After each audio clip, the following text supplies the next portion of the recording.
શ્રી કૃષ્ણ, જય માતાજી. કેમ છો બધા? આઈ હોપ બધા મસ્ત હશો અને પોતપોતાની દુનિયામાં વ્યસ્ત હશો. તો જો આજથી અમારે પાછા લંચ બોક્સ તૈયાર થઈ ગયા છે. સવારમાં વહેલા ઉઠવાનું હવે એટલું જોર આવશે. મીતુ જો તૈયાર થઈ ગઈ છે સ્કૂલે જવા માટે. કેવું લાગે છે મીતુ? કેમ અજીબ લાગે છે? લંચ બોક્સ ક્યાં મૂકવું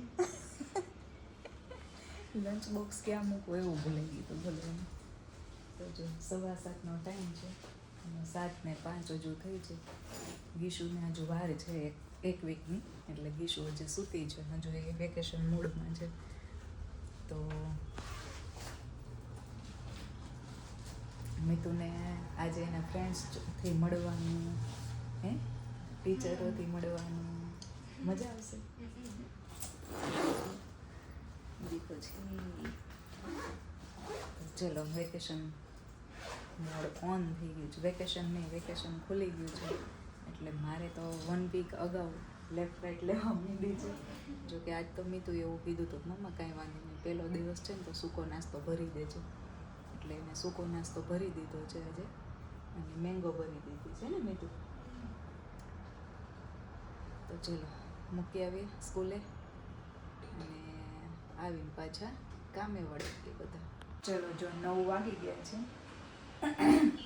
મીતુ તો 7:15 વાગ્યાની જતી રહે છે અને પૂનમ બી જતા રહ્યા છે, અને અમે બે નાસ્તો જોડે કરી લીધો. તો ચલો હવે ઘરના કામ કરી નાખીએ. જો મેં દૂધ ગરમ કરવા મૂક્યું હતું ને તો દૂધ ઉભરાઈ જતું હતું, થોડુંક રહી ગયું, બોર્ડર ઉપર લાગી ગયું છે, એટલે તપેલી બદલવી પડશે. મને છે ને આ તપેલી દૂધ ઉભરાણું હોય કે આવી રીતના થઈ ગયું ને તો તપેલી બીજી બદલાવું ને ત્યાં સુધી મજા ના આવે, એટલે હવે આ બદલાવી પડશે બીજી. સાફ કરી નાખીએ. અને અહીંયા આજે માખણ બનાવવાનું છે, તો મલાઈ મેં બહાર રાખી દીધું છે એટલે ફટાફટ થઈ જાય. તો બાકી તો જો કપડાં ધોવાઈ ગયા છે અને સિંક ભરાઈ ગઈ છે વાસણની.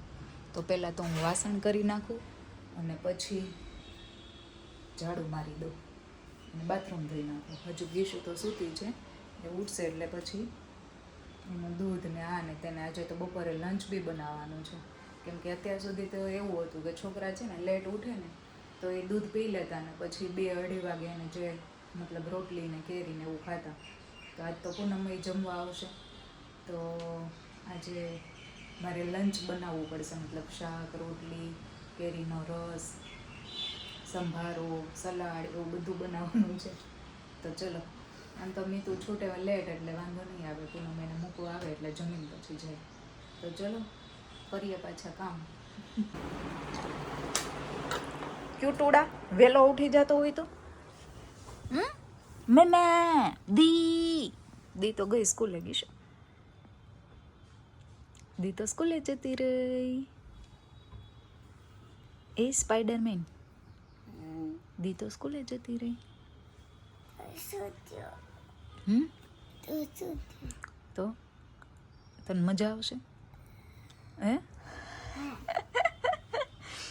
દી વગર મજા આવે કે દી ના હોય? દી હોય તો મજા આવે. મેં ફાકી ચાલો ઓઠો મત દીકો હાલો. તો અહીંયા જો મેં સેકન્ડ ટાઈમ અને ગીશુએ ફર્સ્ટ ટાઈમ નાહી લીધું છે. સેકન્ડ ટાઈમ એટલા માટે કે કેમ કે થોડુંક કામ કરીએ ને ત્યાં તો ગરમી થઈ જાય, એટલે મેં ઝાડુ માર્યું હતું ને તો હું ગીશુની રાહ જોતી હતી. મેં ગીશુ ઉઠે ને એટલે એને નવડાવીને પછી હું સાથે નાહી લઈશ. હમણાં તો 3 વાર નવાઈ જાય છે, કારણ કે ગરમી જેટલી છે ને કે વાત પૂછોમાં. તો અહીંયા જો એને તેલ નાખવા બેસી ગઈ હતી અને એ મને બતાવતી હતી કે મમ્મા જો મેં મારા ફ્રેન્ડ માટે કાર્ડ બનાવ્યું. ગીશુ રોજ એના ફ્રેન્ડ માટે કાર્ડ બનાવે, એક દિવસ આના માટે, એક દિવસ આના માટે, અલગ અલગ સ્ટીકર લગાવે, ડ્રોઈંગ કરે, એવું બધું કરે. તો જો અહીંયા ગીશુને તેલ નાખી દીધું અને જોડે જોડે મેં બી નાખી લીધું હતું. તો ગીશુને હેર ઓઇલમાં હું કોકોનટ ઓઇલ યુઝ કરું છું, અને થોડુંક સ્મેલ આવે ને એના માટે જોન્સન બેબી થોડુંક જ ઉપર નાખું છું. અને મેં અહીંયા આલમંડ ઓઇલ નાખ્યું હતું. આમ તો ઉનાળામાં આપણને તેલ કરવું ગમે નહીં, કેમ કે ઉનાળામાં છે ને બધું તેલ મોઢા ઉપર નીકળે એટલે બહુ મજા ના આવે, એટલે આછું આછું તેલ બંનેને નાખી લીધું હતું. પાછા 2 દિવસમાં પાછા વોશ કરવાના હોય એટલા માટે. તો ચલો હેર ઓઇલ થઈ ગયું અમારું બંનેનું. તો હેર ઓઇલ થઈ ગયું અમારું બંનેનું અને હું પછી આવી ગઈ હતી કિચનમાં લંચ બનાવવા માટે. તો અહીંયા તો પહેલાં તો મેં બધા વાસણ ગોઠવી દીધા અને પહેલાં મેં કીધું કેરીનો રસ કાઢી લઉં, એટલે કેરી મેં અહીંયા કાઢીને જ લીધી હતી. ગામડેથી આવી હતી, બોક્સ આખું ગોઠવી દીધું અને જે રસ કાઢવાની હતી ને એ બાસ્કેટમાં કાઢી લીધી હતી. આમ થોડી થોડી બગડી ગઈ હતી એ નીકાળી દીધી અને થોડીક કામવાળા બેન જે આવે છે ને એને થોડીક આપી. તો ચલો હવે બપોરનો લંચ બનાવી નાખીએ.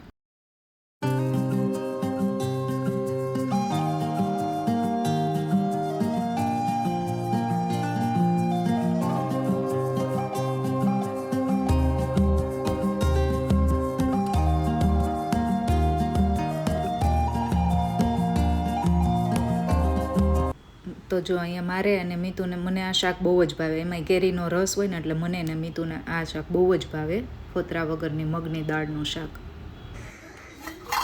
અને અહીંયા જો ચણા પલાળી દીધા હતા કારણ કે મીતુને સાંજે ખાવી હતી ભેળ.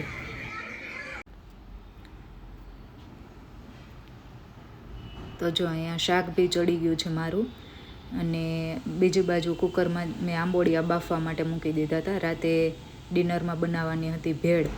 તો આંબોળિયા પેલા હોય ને કેરી, કાચી કેરીના પેલા આપણે બનાવીએ સૂકવીને, એની ચટણી બનાવીશું.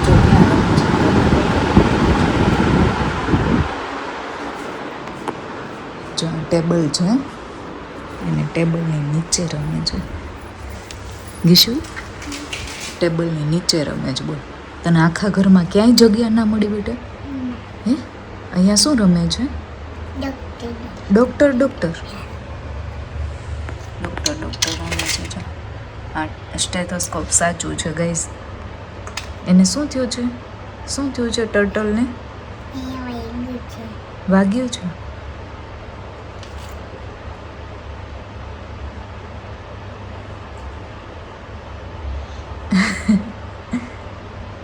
આવે છે ને પલ્સ? હે,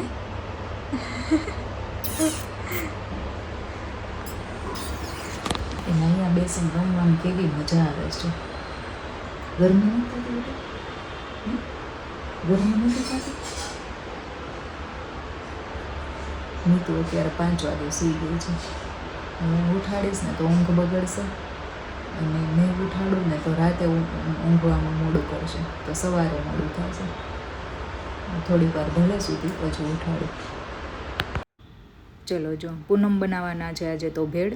આમ જો કે પૂનમ જ બનાવે છે, એ બહુ સરસ બનાવે, એટલે હું બધું અહીંયા રેડી કરીને રાખી દઉં. તો ચણા અને બટેટા મેં બાફી દીધા છે અને ડુંગળી અને ટામેટાં, અગારોનું પેલું ઇલેક્ટ્રિક ચોપર છે ને એમાં હું કરી નાખીશ. બહુ મોટું હોય ને તો આમ થોડુંક મોટું હોય ને તો આમ મોઢામાં આવે ને તો આપણને ફીલ થાય, મજા આવે ખાવાની. એટલે મેં લાઇટ જ ક્રશ કર્યું છે, બહુ વધારે નથી કર્યું, એટલે મજા આવે ખાવાની. ચલો તો જો અહીંયા બધું મેં રેડી કરીને રાખી દીધું. ચટણી બની ગઈ છે, પછી ક્રશ થઈ ગયું છે ડુંગળી ટામેટાં, મરચું કપાઈ ગયું છે, બધું થઈ ગયું છે ઓલમોસ્ટ રેડી. હવે પૂનમ આવે જ છે ચવાણું ને એવું બધું લઈ, એટલે એ આવીને બનાવશે. આજે તો પૂનમ રસોઈ બનાવે છે ને મારે જમવાનું છે. મજા આવે ક્યારેક આવી રીતના જમવા મળે ને તો મજા આવે ક્યારેક. જો મસ્ત જમી લીધું અને કિચન થઈ ગયું ક્લીન અને હવે જોઈએ છે અમે મૂવી. કયું મૂવી છે? મુફાસા. જો મુફાસા મૂવી જોવા બેસી ગયા છીએ અમે. ભેળ ખાઈ, કિચન ક્લીન થઈ ગયું છે. લંચ બોક્સમાં શું લઈ જવાનું છે? હવે એ ટેન્શન ને રોજ શું લઈ જાઉં. કયું મૂવી છે? મુફાસા. નામ જ એનું મુફાસા છે.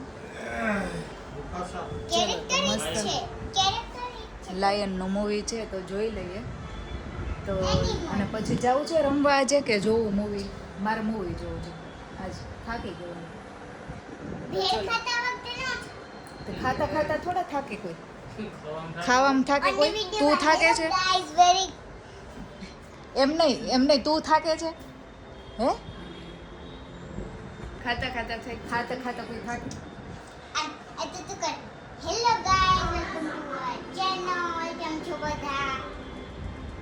તે એ મારું કામ છે બેટા, મારું કામ તો હું મૂકીશ જ નહીં, એ તો રહેશે જ. તો ચલો વિડીયો ન કરીએ એન્ડ. વિડીયો ગમ્યો હોય તો લાઈક શેર અને સબસ્ક્રાઈબ. મળીએ નવા વિડીયો સાથે. ત્યાં સુધી બાય બાય. જય શ્રી કૃષ્ણ, જય માતાજી.